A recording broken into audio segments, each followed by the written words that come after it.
Welcome, everyone. We are thrilled to announce that LaserChat is back. In Season 1, our experts explored innovative treatment combinations and creative approaches to addressing a variety of common and challenging skin concerns. Season 2 connected our experts virtually and demonstrated Sciton's commitment to continuing education and proving that results really do matter even in the midst of a pandemic. Well, this year we're taking LaserChat to the next level. We're hitting the road, and today we're coming to you live from Orlando. Ladies and gentlemen, welcome to LaserChat Live, where two of the industry's top experts are here to share their insights as well as their techniques with you. So get ready to be inspired.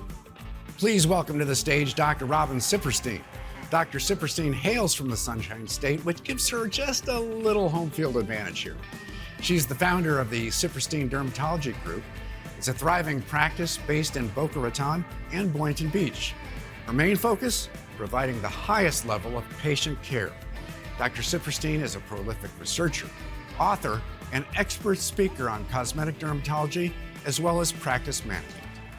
We're also pleased to welcome to the stage Dr. James Brady. He hails from a little further north, Southampton, New York. Dr. Brady is a plastic surgeon and expert in energy and light-based aesthetic technology. His practice, Plastic Surgery and Vitality Center, has been a leader in plastic surgery and non-invasive treatments in the Hamptons since 2003. Dr. Brady supports a variety of local charities, such as the Coalition for Women's Cancer, and he volunteers internationally every year with Doctors Without Borders. It's just another example of his dedication to improving people's lives. Well, enough out of me. Doctors, stage is yours.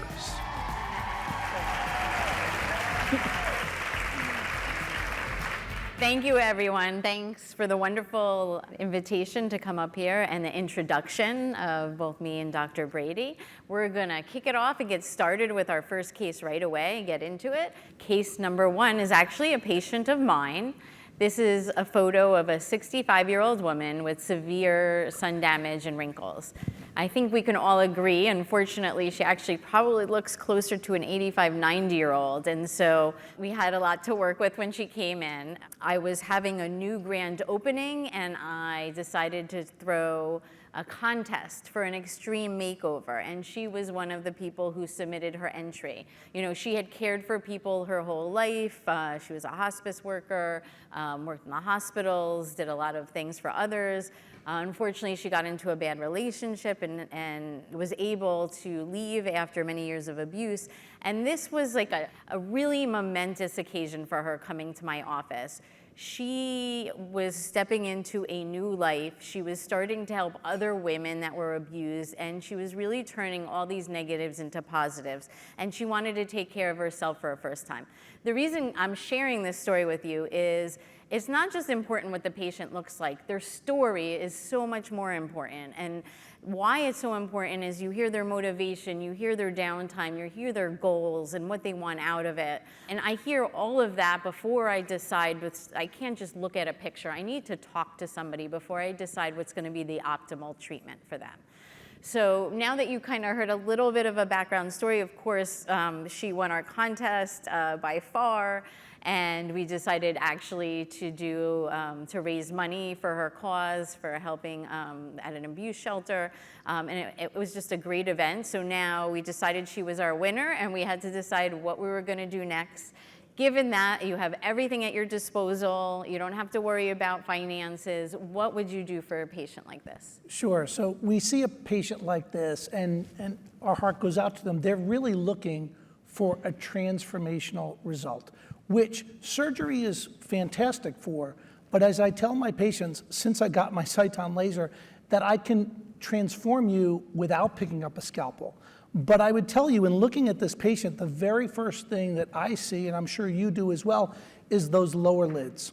And the very, very loose skin on the lower lids, which we know is really from loosening of the orbicularis muscle, the muscle that supports the lower lid. And so as a surgeon, we would want to be very, very careful to not damage that muscle, because that muscle is the sole support of the lower lid. And so that's why laser resurfacing is transformational for these kinds of patients particularly, because you can get skin tightening without damaging the muscle. So I'm really excited to see what you did for her. Here we go. So first I started doing a neuromodulator. Then she came back 14 days later for BBL and laser resurfacing, as you suggested. And then I had her come back 2 weeks later for filler, and then I did a filler touch-up. So on a patient like this, you might get scared, think they need surgery, but it's all in how you look at it. So if you're just looking at a little bit of the excess skin and you blow it off that you can't handle in your office, I think you're really missing out. So I want to kind of hone in on what to look for and how to select a good patient for a treatment like this. So when I look at her, I see things that are easy to fix. I see a lot of that brown sun damage on the forehead and that big brown spot on her cheek. I know BBL is going to do wonderful. I see a lot of skin laxity, and the laxity is not so much that it's hanging without a place to go. So it's a lot harder, let's say if she was heavier, if she was 60 pounds heavier with this laxity, but I know that I'm going to get a lot of movement in the skin between the laser resurfacing and with my filler. So the other thing I look for besides brown spots, skin texture, laxity, is volume loss. And these patients are great patients to first resurface, to tighten the skin, and then to revolumize, and you get pretty amazing results. So I'll show you my settings and what I did. So beautiful before and after, and these were my settings. So I think you could argue that this is just as good as a surgical result, and I'm often talking with my patients back and forth about the two options. But because, again, she only had mild laxity on top of the fact that she had volume loss, I knew that I could correct her just with lasers. And I think this is an important point to bring up because there's a lot of talk about lax skin and what's going to get skin tightening. You know, that's the big buzzword, and there's a lot of devices on the market that say that they can get skin tightening. However, I assure you, I've had every single device brought to my office for me to try it out. And you're not going to get any tightening more than, let's say, a half a millimeter or a millimeter, which isn't going to be clinically relevant with those devices. This, in my office, and after trying every single device on the market, is the only one that I know reliably and consistently I'm going to get skin tightening. And if you watch a demo, watch the skin closely as it's fired. Isn't it fun? You can see the skin like just kind of come in, and if you add a little coagulation, you have that option with the Sciton Contour TRL because it's tunable. You can add whatever you want. You can go as deep, you can go as light, you can add little heat, you can add a lot of heat. So in a patient like this where I want tightening, I'm going to add more heat. She's going to have a little more downtime, a little more erythema, but she's going to get these great results. So how I do this, and it's really important, the order and the timing. You do not want to treat with neurotoxin the same day as treatment.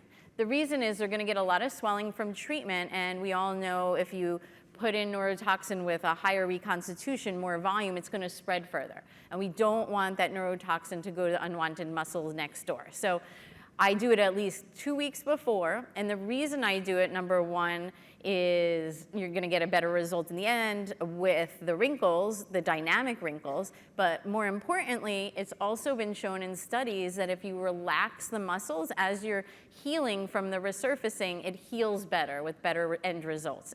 And it makes sense if you think about it. If you have a wound and it's, you know, flat versus a wound that's constantly contracting, it's going to be much harder for that contracting wound. So for many reasons, I started out with the neuromodulator, and then I moved on to my favorite, BBL. And I know a lot of people ask me, I don't know if you add BBL to your resurfacings too, but they say, you're going so deep, why would you possibly need it?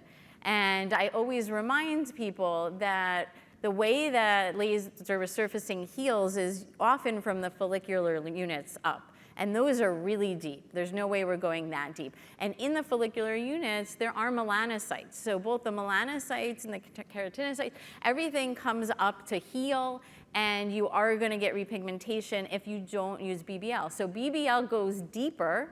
It's non-ablative, but it actually is deeper and can get that deeper pigment. And the first couple cases that I did, I don't know if you had a similar, I didn't think I needed it. And their skin would be smooth, but those darn brown spots would come back. Right. And it's like, I was like a light went off, and I tried to understand the science, and I'm like, oh, it makes sense. So the second step is the BBL. And then I do the full resurfacing, and then I do something different. I always use profractionated over it and to blend it. So often with women, with makeup, they can cover it. It's a little harder with men. But if there's a sharp line, it's a little bit of the harder for the makeup to kind of blend that sharp line. Whereas if the erythema kind of slowly drifts off, you can hide it with makeup a lot better. So for that reason and many others, I do blending with profractionated all around the edges and throughout. And it also goes deeper to build collagen in the next 3 to 6 months. You're gonna get actually better and better results, and that's what I tell my patients. So I start with one treatment of 50 microns full face, and then in the areas where I need more and where I need tightening, I keep going multiple passes. For me, 50 microns seems to be a good setting for people to be able to tolerate it. Do you do your resurfacings while people are under, or are they awake? I do both. I give the patient the option. Okay. What percentage would you say go for each? Probably about 80% would rather be asleep. I always joke there's some memories you don't necessarily want to have, but a lot of people are often more afraid of the anesthesia than they are of the procedure. And particularly if they've had things with me before, so they trust me and they know that they're going to get through the procedure because I've done hundreds of them, that they're often more motivated to do it awake. Makes a lot of sense.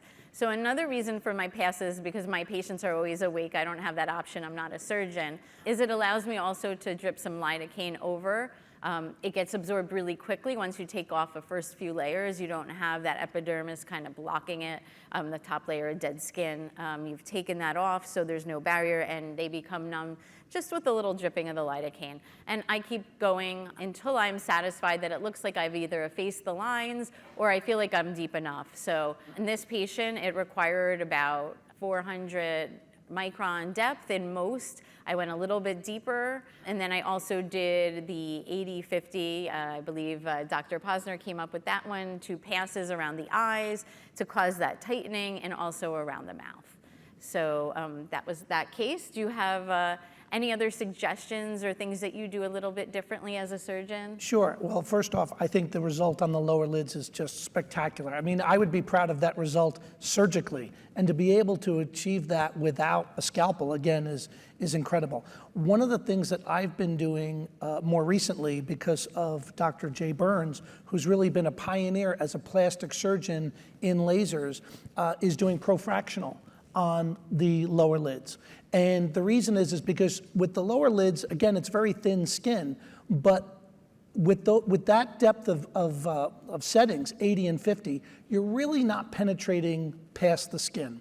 And so Dr. Burns was the one that taught me about using profractional, because we all want to tighten that muscle. That muscle is the support for the lower lid. And so by using profractional on the lower lid, anywhere from 400 to 600 microns, so significantly deeper than you would with full field resurfacing, we're actually getting into the muscle and getting tightening. And I've been doing that for the last couple of months on my lower lids and have been very happy because I am getting more tightening and they seem to recover faster. So that's just a point that I've picked up fairly recently. Thank you for that great tip. And as many of you probably already know, profractionated, because it's fractional and it can recruit and heal from 360 degrees all around it, it only takes 3 to 5 days to heal instead of the 7 to 10 days. So that's a great low downtime option, especially in males who don't tend to want to wear makeup after, because there's probably also a lot less erythema. Exactly.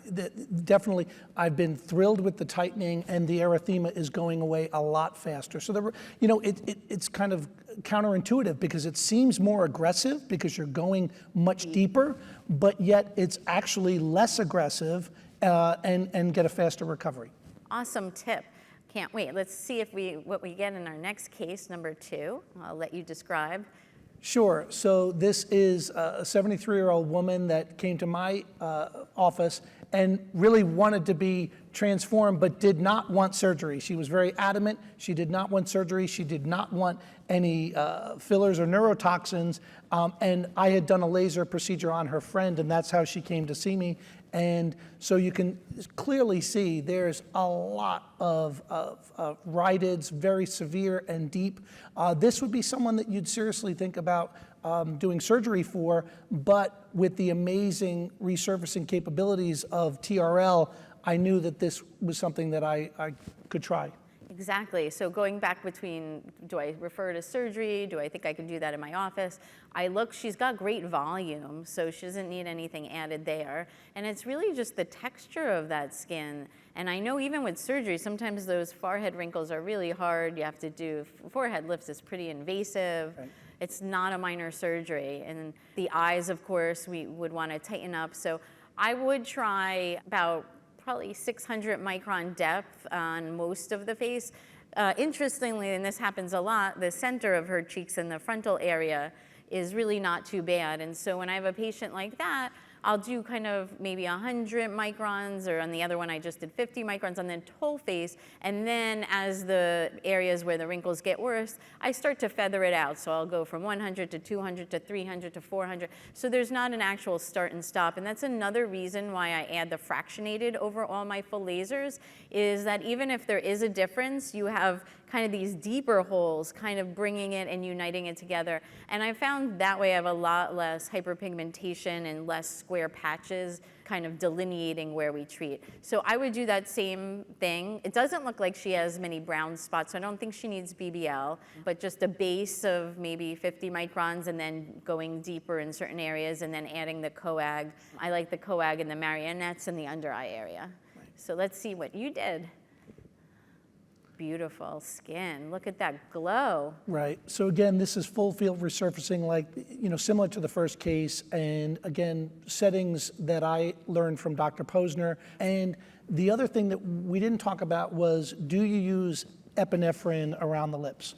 I've been not using epinephrine, just regular lidocaine and marcaine around the lips so that I can really see the pinpoint bleeding. And I think that's an important tip, because you want to know, to get to the level of these rhytids, you've got to get down to where the blood vessels are. And so it's totally safe and it's going to heal fast. But to get those kinds of results, you've got to be aggressive around those lips. Well, once I know I get there, I love putting a little Lido with Epi over it, because that helps constrict and stop the bleeding. But yes, for especially a beginner who doesn't have the realization of the depth. And the weird thing is that everybody's so different. Some of my patients, their skin is like leather, and some is like so incredibly thin, so I can't do the same settings. And you have to watch as you're doing each pass to see how deep. So that's a great point. So kind of in the papillary dermis, these little blood vessel loops, capillary loops come up, and when you start to get into the dermis, that depth, it does that pinpoint bleeding that he was talking about. So it gives you a clue that you're at the right depth to efface where those wrinkles are. So great idea. And you want to tell us a little bit more about your settings? Sure. So what I do is I'll do full face, 100 microns at a time, and I'll do, for her I did, 150 microns. And then after that, to add some coag, so we're going to get some more contraction, I'll do a final pass of 50 microns and 50 of coag. And then I'll do the lips, which again, I do not use coag around the lips. I think that's an important point. I did 600 microns on the upper lip, 500 microns on the lower lip. And again, it's not about a specific number of passes. It's the end point that I'm looking for, which is that pinpoint bleeding.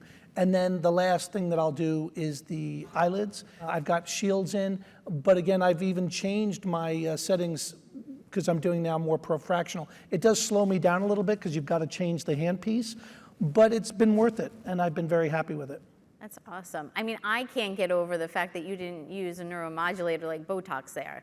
Look at that forehead, the before and after, like a Sharpay to smooth as silk. Right. So that was all just the 150 microns and then the 50-50 pass, the tightening of the coag. Correct. Beautiful, beautiful results. And then maybe, why don't you talk for a second about just, is it safety reasons for the coag that you don't want to use that on an upper lip? Sure. And again, I think part of it is that if you look at the history of laser resurfacing, when we started with CO2, that there was a lot of heat that was generated. And then people could get depigmentation. around, because we want to get rid of those lines, but if we're damaging the melanocytes with all the heat that we're generating, you can depigment that skin. And that was kind of the bad results in early laser resurfacing. Erbium, why it's such a major advance is because we can get that same improvement on the rhytids with generating much less heat. Agree. I do, just to be extra careful during the consent process, say if we go a little deeper or we add more coag, you could get hypopigmentation, because then it is more like a CO2. But I agree, there are definite safe settings that you can be assured that you're not going to get any. So thank you for explaining. So hypopigmentation would be the reason not to. And one more point I wanted to bring up, because you talked about using BBL, is that do you ever use BBL afterwards? Because one of the downsides of that aggressiveness around the lips is the redness that lasts. And one of the things that I've been doing, which I learned from Dr. Bitter, was to bring BBL in a couple of weeks afterwards, and it's just amazing for turning down that redness. 100%. And I found, especially in darker skin types that get this angry red, that's then where the hyperpigmentation, they're in the sun just for a second, and that dark angry red turns brown. And so I just recently did a skin type 4 full laser. She got a little red. I did 2 BBLs, and she did not even need to use hydroquinone. And we thought for sure in her skin type she was going to, but just those, in that stage of that angry red, get that before it turns brown, and it will never turn brown. And her skin's just beautiful. The other thing is it's great for treating hyperpigmentation. So the negative, and I talk with my patients back and forth about this, is the red is from blood vessels going to heal an area, and it's supplying nutrients to help build collagen. So I don't like to do it immediately after, because they are gonna be building collagen for up to 3 months. So I like to wait about as long as possible, but 6 weeks is kind of my sweet spot, because if they're still pink by 4 to 6 weeks, you know, there's something going on, and that's probably going to go to PIH. And so at that point, I do want to treat them, and I agree it's a great additive treatment. And I kind of think about that when I'm thinking about the whole cost of the treatment, and when I tell patients this is all included. And another great thing is it gets them used to doing BBLs, because you're going to say to them, you're not going to stop going out in the sun or aging or living. So we're going to do this BBL as part of this package now. You get to meet the laser technician that does the IPLs, the BBLs, and then you're going to come back. We're going to already schedule your appointments every 4 to 6 months to make sure that you're continuing, so that after you went through this huge laser resurfacing, I don't want you to lose any of the effects. So this is our plan going forward and what you need to do to keep them. So this is a patient of mine, another heartbreaking story. She was an avid everything, you know, mountain hiker, world traveler, went everywhere, out in the sun, of course, and her skin was like leather. You can't really appreciate it here, but you could just feel the thickness, and of course you see the wrinkling above it. And so she had a few brown spots, but not too many. I knew I needed to go pretty deep and aggressive to get her the results. But again, I asked her, what is her why? So her why is a very positive person, but unfortunately recently got in an accident that left her in a wheelchair, and she helps and gives to everyone. She would go in her wheelchair every day to the church and help everybody else. But at some point, somebody thought she was her husband's mother. And it really brought her down, and it was hard for such a positive person to, you know, she wanted to do something about it. She wanted to feel as positive and look on the outside as she felt on the inside. And so that was her why, which means we bring out the big guns. She also lived quite far from me. Some people travel. So I knew I had to get it done in one. What would you do if she came to your office? And again, we've talked a lot about full field resurfacing, but this is somebody that I think she's a fantastic candidate, because you can see that she's got, you know, almost cobblestoning all over her face. So an aggressive treatment and one that you can do one time and transform her would be where I'd go. Yeah, the solar elastosis, that's pretty deep. You have to go deep. So that's exactly what I did. And this is 1 year later only one laser resurfacing, and it's been like 8 years since then, and I still get pictures because we're friendly now of her at events, and she looks exactly the same. Just amazing results, and I think I was even blown away because she started, I think, looking 85, probably 20 to 30 years older than she was, and now she's looking 10 or 20 years younger than she is. So she was, of course, ecstatic. I was ecstatic. I tell people they're going to grow collagen, and I don't always see them back at a year. So to see that volumization that she was able to get with all that collagen growth from the deep laser. I did do a 515 pass just because she did on the side have a few brown spots.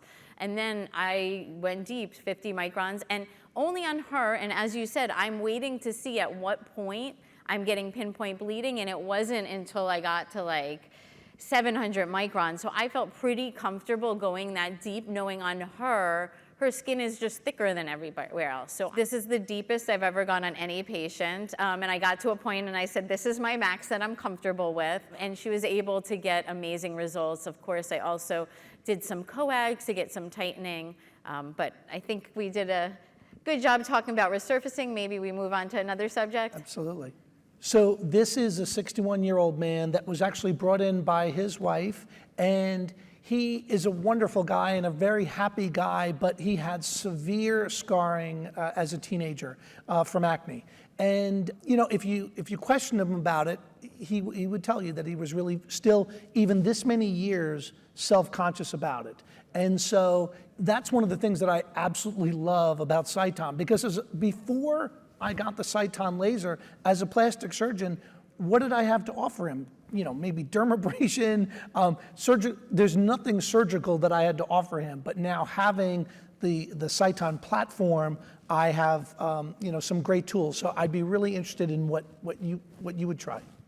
I mean, yeah, as a dermatologist, I tell my patients acne scarring is the hardest thing that we have to treat, and it's difficult, but thankfully, we're only as good as our devices, and we got some pretty darn good devices. So I usually do a combination treatment on some, depending. It looks like his scars are rolling scars. It's a little hard because with the front lighting, we can't really see. Any minimal scar there is actually pretty deep that it's showing. I also see some telangiectasias around the nose. I see some lentigines in the temple and forehead. So if it was me, I'd probably treat with BBL to knock those out, although it might not have bothered him, so I have to ask that question first. Some people don't want you to get rid of everything. And then I would go around the scars with some laser resurfacing around them to make them not as deep, to make them more shallow, to more smooth transition with full resurfacing. And then I cover it with fractionated resurfacing to help build collagen and pop that back out. And what kind of depth would you think about with the profractional? Depth and density? So scars are very different, although you just talked about going 600 with wrinkles, so probably not too different, depending if they're atrophic scars versus hypertrophic scars. So when you have that thick hypertrophic scar, I'm doing that deep 500 microns. When they're atrophic, probably around 350, depending on the type. It's sun-damaged male skin is a little bit thicker, so you might have to maybe 400, but you do want to go deep and be reassured that deep fractionated is incredibly safe. I never have seen any side effects from that. So should we take a look at your afters? And so this was 2 treatments spaced 2 months apart. And I was what I would consider aggressive, 450 microns, 22% density at 2 passes. And then the rest of the face, I did 250 microns, 11% for 2 passes. Again, it's a man, so he's got thicker skin. He's got more sebaceous units because of the bearded area. So I know the area that bothers him the most, which is his cheeks, also the temple, but really the cheeks, I can and have to be aggressive to be able to get a great result.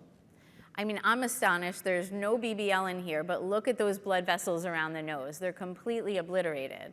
And those are very difficult to get rid of, even with BBL. So great job on that one, wow. And I think this attests to the fact that even though we often do what's called Sciton stacks, where we put multiple things together, each modality is incredibly strong, because I know sometimes the laser companies out there, they'll say you have to use 3 things to get somewhat of a result. With Sciton technology, each modality that they have is extremely strong, and so when you're layering it, that's when you get those kind of extreme makeover effects. And this, I love to see what just ProFrax can do for somebody. Vessels are better, pigmentation's better. It looks like he has maybe some precancers on that right cheek that are completely gone, and there's a few papers on that where you can actually treat actinic keratosis with ProFrax, and you can see it in your photos. So excellent, excellent job. Thanks, and I'd be interested, one of the things that I've been doing more since this case is doing halo for acne scarring, and I'm doing more than one treatment, but I love the fact that there is a quicker recovery and they don't look so scary initially to their friends and family, but I'd really love to get your input on halo with acne scarring. Yeah, I mean, you're going a little bit deeper, so you're going to stimulate if it's very atrophic. It's hard to tell from this picture because it's front lit how deep they were, but in a deeper scar for sure. And then the other option is also adding a little hyaluronic acid. Again, acne scars are the hardest, and probably the hardest type of atrophic acne scar is called a box scar. So that's when you have the 2 sides come down and then come over, and it's literally like a rectangle. So what I do is I use my Sciton contour to take down the sides to turn it into a nice shallow rolling atrophic scar, and those are the easiest to then treat with a little bit of filler to prop them up if there wasn't enough collagen building. So. And I love that. That's a really important tip because I have not done that before, but it makes a lot of sense to me. So what specific kind of settings would you use to turn that rectangle into kind of a more shallow circle? It depends on their skin type. So if I'm doing really dark skin types, I'm a little bit more conservative because it is full resurfacing. But if it's a light patient like this, light skin patient, then start with 50 microns and I take the smallest size spot that I can and I just go all the way around the sides of the scar so that I'm not making the center deeper, but I'm decreasing the surrounding area to make it more shallow. And then, of course, the fractionated as you did to stimulate collagen.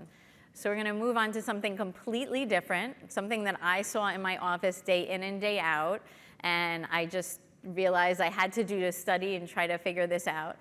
This is a 73-year-old woman with senile purpura. She was on inhaled corticosteroids. So what happens in steroids and just aging in general, sun damage, also blood thinners, is that we get thinning of the skin on our arms and our legs, sometimes our décolleté, and that any minor injury, just the pocketbook coming down their arm, causes these bruising. So, and they're often very embarrassed. My practice is in Florida, and we're wearing short sleeves, and they're going to their mahjong games covered up in long sleeves because they don't want to hand out the cards and people see their arms looking like this. So I had a lot of patients asking me for a treatment, and as Drs. Bitters and a lot of other people, there's publications were coming out showing increased thickening of skin, and then as I was starting to use the BBL in my practice to get rid of post-injection bruising, it just clicks that I could both prevent and then also treat the bruises that they had then. And so I went ahead and did a study on this. Have you ever tried to treat this, and what modality would you use? No, as I told you before, these kinds of people would make me nervous. As a plastic surgeon, and these patients, they've got tissue paper skin and they're on steroids. If you look at them, they bruise or their skin tears. So these would be the people surgically I'd be terrified. And so that's why when you talked with me about this case, I'm just overcome because again, we take care of people with a lot of medical issues. And it's one thing to have a medical issue that mandates you may be on steroids for the rest of your life. That's bad enough. But then on top of that, to have your skin destroyed by those drugs, not only steroids, but also blood thinners, and for you to have something that can help them, I just think is absolutely mind-blowing. So show us what you did. So I did a study, a small pilot study, and I made them keep one arm just as a control where I did not treat. And then the other arm I did treat with BBL, and I'll show you my settings here. And I did that because I didn't want it to be, oh, they were just more careful now that they knew they were in this study. So you can see the control forearm on top, that she still has sun damage. She has hemosiderin deposition, the brown pigmentation there from iron from the blood, and a different bruise in a different area because it was many months later. Whereas on the bottom, not only are there no bruising, but there's no sun damage. There's some of that brown area, which I was told as a dermatologist growing up and studying in, residency, that this is like a tattoo in the skin, that it's iron coming out, and we use iron in tattoos, and that brown was going to be there forever. So I was astonished that it cleaned up everything. And then I looked back at the science, and it made total sense. So what I did is I started, because you can see on the bottom that there's a little bit of crepiness to the skin, and after it's completely clean and without any crepiness. So I started with the Skin Tight filter to try to stimulate some collagen to thicken that skin.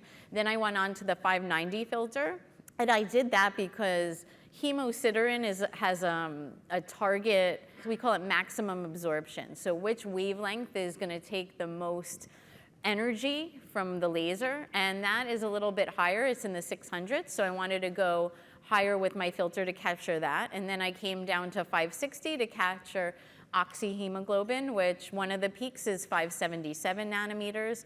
So I thought that was a perfect wavelength, a cutoff filter to use for that. And so I did multiple rounds of this to stimulate collagen to get rid of the blood in the underneath causing the bruising. And we did 4 treatments, 3 weeks apart. And then I did biopsies before and biopsies after. And then I also had a control group of young individuals that I took biopsies of. And let's say that the younger individual's skin is this thick, and our older one with senile purpura, this is why they have it, is their skin is this thin, and so any touch is gonna injure the blood vessels under. The biopsies after BBL went exactly the same as the younger patients. So we were thickening the epidermis back to where they used to be with this treatment. Unfortunately, like everything in life, it's a continual treatment. And if they are on oral steroids, you do have to warn them that it's going to blunt the effect. So, it's good and bad, oral steroids. It helps people and they can't, breathe and decrease inflammation. But it is that body's response. The body sees the BBL light coming in and it senses that possibly an injury or something's going on, and it goes to heal. And it lays all this collagen and things that are good for us. But if you're blunting your body's response to that light with the cortisone, you're gonna get about half of the effect. And so I warn people of that. People on inhaled corticosteroids are pretty good. They don't have that overwhelming dose in their system the whole time. So she did very well, and people that are on anticoagulants also do very well, because that doesn't really block the effect. So if you block them from bruising, you're never gonna have to worry that once they do bruise, it gets really big. So. And do they need to stop their anticoagulation for this treatment? No. Not at all. Just absolutely fantastic. Yeah, so one of the other keys that I have to bring up, so it is about the friction and the strain or shear force. So we were talking about this a little bit because you're worried that any device that you have is going to actually cause a problem. And I am going up and down the arm. So the very most important thing is that you use that wonderful smooth adapter that comes with your BBL system. If there's any time to use it, it is now. And that prevents that hard edge from causing bruising. Otherwise, you could bruise a patient. But I used that smooth adapter with the gel up and down, and I had no one have any worsening. In fact, I had a colleague try a couple other different devices to see if they could get even better improvement, and it was a disaster. So let's say you try microneedling on a patient like this, their entire arm will be purple because you've just injured every single blood vessel. So that is why BBL is amazing, because it's the only non-ablative device that can cause changes in our RNA and the messaging and building of the proteins and change the structure of the skin without being invasive. We're going to move on to the last case, if you want to present that. Sure. So this is a 33-year-old woman that before I had Sciton in my life, I would have said, go see your dermatologist. Because as a plastic surgeon, this is melasma. As a plastic surgeon, I didn't have any kind of control other than the typical drugs and the hydroquinone, and this was a problem that I knew I couldn't fix, and maybe I could make it a little bit better, but like I said, honestly, as a plastic surgeon, I wouldn't even touch these cases. So I would send them to my derm colleagues. So what do you think? This is a patient I would have said, oh, you're turfing them to me? What am I gonna do? So we all know melasma is the very difficult, up there with acne scarring, which is why we wanted to talk about two of the hardest things to treat, because that's what all of us wanna get better at, right? So it was really hard in the past because I would be afraid and scared to death that any IPL machine has high enough heat that it can cause a rebound effect and make it worse. It doesn't always, but it can. And so I was very timid and I was afraid. If this was post-inflammatory hyperpigmentation from a pimple, that's easy. My BBL will fix that all day long. If this was freckles or lentiginous, easy. When it comes to melasma, it's a completely different ballpark. So we have to rethink and re-strategize, and thankfully Sciton did that for us by coming up with Moxie. It has been a total game changer in my practice as far as melasma.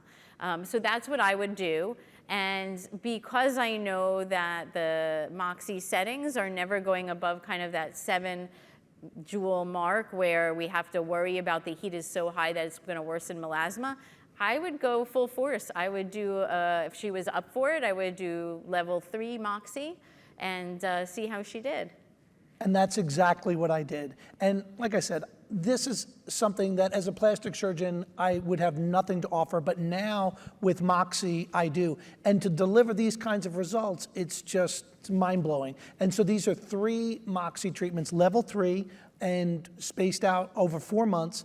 And she's absolutely overjoyed. Now, she understands that we've made it better. We haven't cured her melasma. And so she's going to continue to protect her skin with sunscreen. But we're going to do maintenance treatments for her going forward because she absolutely loves this new look.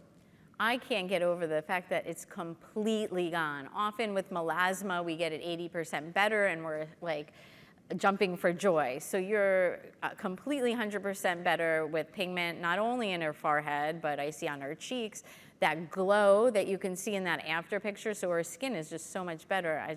It's so impressive. We call it the Moxie glow in our office, and we all want it.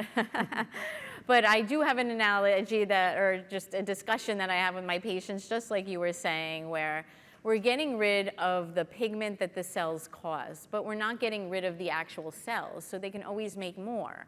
And we can't get rid of those cells without causing a scar, so we need to leave them there. So what we're gonna do is just go in, and anytime those cells make a little bit more pigment, we go in and we clean it up safely and easily with a very low downtime procedure. And I say, because you live in Florida and you have hormones most of this time, this is in females, we can't stop it, just like you said. So what we're gonna do is we're gonna set up your regular Moxie appointments, every 4 months, so that you don't have to go back and us fix it again. You're just gonna constantly look great all the time. Right, and again, that's a point that I've learned at some of these other events, is that particularly with treatments like Moxie, is that you really should be, and you're doing your patients a service by having them schedule their next treatments when they're leaving, because they're going to be thrilled and they're going to love that result, but to really get that scheduled for them before they leave the office. Completely agree. I've learned so many pearls and tips from you, Dr. Brady. Same here. I can't thank you enough. And of course, I have to thank the producers and everybody behind the scenes. And finally, most importantly, I have to thank our amazing audience. This was the first time it was live, so let's give everyone a big round of applause.